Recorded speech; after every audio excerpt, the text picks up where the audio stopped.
তবে যেই শাসক ইসলামী দণ্ডবিধান করতে চায় তার সাথে অন্তরের সাথে আছি, দোয়ার সাথে আছি এবং সার্বিক সহযোগিতা আছে। বাকি যারা দণ্ডবিধান কায়েম করেন না তাদের ক্ষেত্রে দোয়া করি আল্লাহ তাদের হেদায়েত করুক, তাদেরকে তৌফিক দান করুক, তাদের মন মানসিকতা তৈরি করুক, তাদের ইমান আমলে জোর শক্তি দিকে আল্লাহ রাব্বুল দোয়া করছে। কিন্তু অন্তর থেকে এটা পছন্দ করি না আমরা যে মুসলিম শাসক হবে আর ইসলামী আইনের বাস্তবায়ন করবে না, বুঝা গেছে? কিন্তু এর মানে এই না যে রাস্তাঘাটে নেমে যাবো আর তোমাদেরকে রাখবো না, তোমাদেরকে ক্ষমতাচ্যুত করে আমরা আসবো আর ইসলাম কায়েম করো, দিন কায়েম করো। একামতের দিন মানে রাষ্ট্রীয় ক্ষমতা, এই ব্যাখ্যা একবারে ভ্রান্ত ব্যাখ্যা।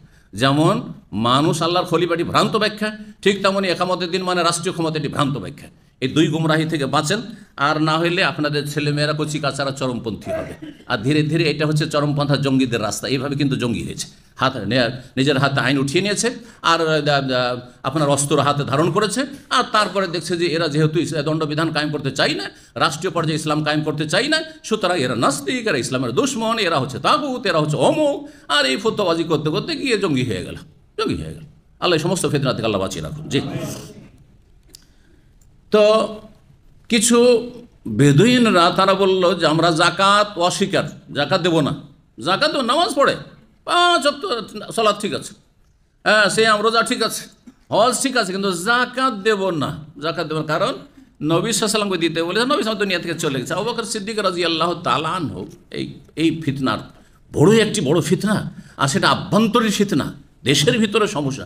এক তো বাইরের দুশমন কাফির ইহুদি নাসারা আছে, হ্যাঁ তার উৎপেতে আছে ইসলামের আক্রমণ করার জন্য, মুসলিম দেশে আক্রমণ করার জন্য, আর এদিকে ঘরের দুশমন তৈরি হয়ে গেল। এই এক দুশমন ঘরের সমস্যা, আর এক সমস্যার সম্মুখীন হলেন। কে বলতে পারে সেটা? সিরাতুন নবী সম্পর্কে ভালো জ্ঞান থাকলে বলতে পারে সেটা মুরতাদ না, ইরতেদাদের মুরতাদ। আর কিছু লোকেরা মুরতাদ হয়ে গেল, বিদুইন কালমা পড়েছিল, মুরতাদ হয়ে গেল। এদের বিরুদ্ধে যুদ্ধের ঘোষণা করলেন, জাকাত না দিলে যুদ্ধের ঘোষণা। যখন ঘোষণা করলেন, সিদ্ধান্ত নিলেন, ওমর রাদিয়াল্লাহু তাআলা আনহু সংশয়ে পড়ে গেলেন। তিনি বিষয়টা বুঝে উঠছিলেন না, কি করে লড়াই করবেন তাদের বিরুদ্ধে।